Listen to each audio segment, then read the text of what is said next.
this assignment approaching, I was thinking, oh God, what stories can I think of that will really capture the attention of my classmates and teachers? I thought of so many stories that I could tell, but I kept thinking, is this story good enough? Or I thought, will anybody even like this speech? I kept thinking about pleasing the audience too much.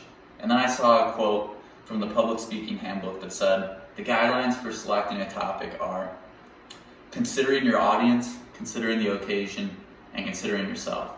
I needed to consider myself more in this process. I needed to consider, what story do I want to tell? What story do I think will get through to the audience the best? And then boom, my favorite memory popped into my head.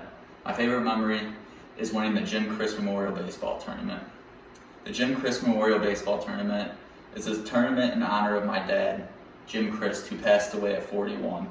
I was 3 years old when this happened, but pretty much since that day, I've been trying to make my dad proud.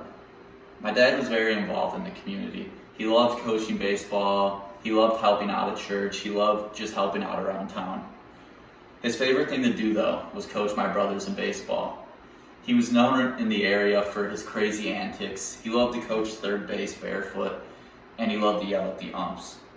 My dad was a very genuine guy, though. He would tell you how it is. If he loved you, you knew that. If he didn't like you, you would also know that.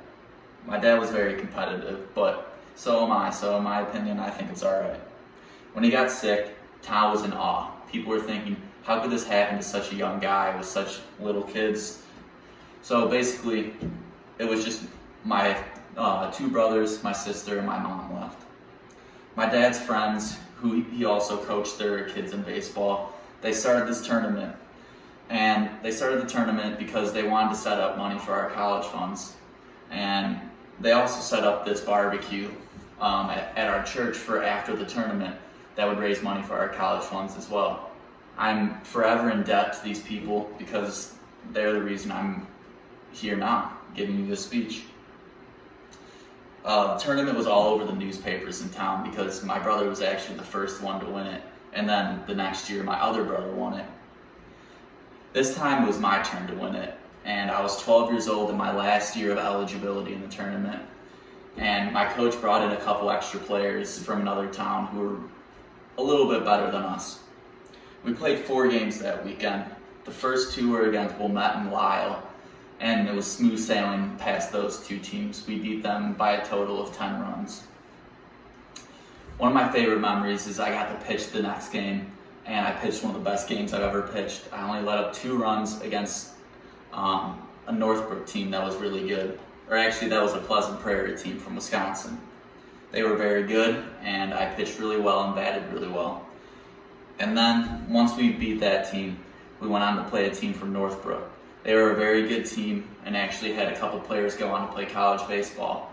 I was really nervous before that game, and my best friend's dad, who was my coach at the time, and also like a second father to me, came up to me and said, no matter the outcome, your dad will always be proud of you. You don't need to win this to make him proud. And thinking in the back of my head, I did think that we needed to win it. The game started out and we weren't playing that well. This other team was really good and we couldn't get a hit off of them. I remember I got one of the first hits and I hit it to center field and I hit a double. And then my team slowly started to come out of the woodworks and start playing well. My best friend hit a double and I scored. And the game slowly but surely got closer and closer. My favorite memory of that game is my coach sat me out the last inning and I was wondering, why am I sitting out? He wanted me on the bench so I can go in and close the game out in case if we were still up by a run or so. So he put me in at the end of the game and I got the last 3 outs. I remember thinking, oh my gosh, I finally did it. This is the pinnacle of my success. And we ended up winning that game, and the trophy ceremony came, and my mom handed me the trophy. When my mom handed me the trophy, I just started bawling, and I kind of blacked out and don't remember anything from that point on. But I'll never forget holding that trophy in my hand. In conclusion, this is a story I'm going to tell my kids, and my kids will tell their kids, and hopefully will live on forever.